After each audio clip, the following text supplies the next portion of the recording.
I just found the best breast pump na perfect for busy moms like us. Ito yung Mom Cozy M6 mobile style hands-free breast pump. So tara, let's unbox it together. Okay, first impression. Ang neat ng packaging ha. Upon opening the box, makikita mo na agad yung quick guide which wraps the storage bag na napaka-sosyal. Parang premium talaga yung feels. So here's what's inside the bag. We have 2 USB cables for charging. Meron ding 3 sizes ng flange. So kahit anong size ng nipis mo, it will really fit for you.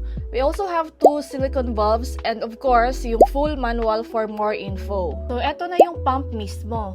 Dalawa pala siya mga mi. Meron siyang 180 ml na milk collector and yung mga buttons for the 3 modes which is stimulation, expression, and mixed mode. So nandito sa gilid yung charging port. Tapos madali lang tanggalin yung milk collector pag puno na.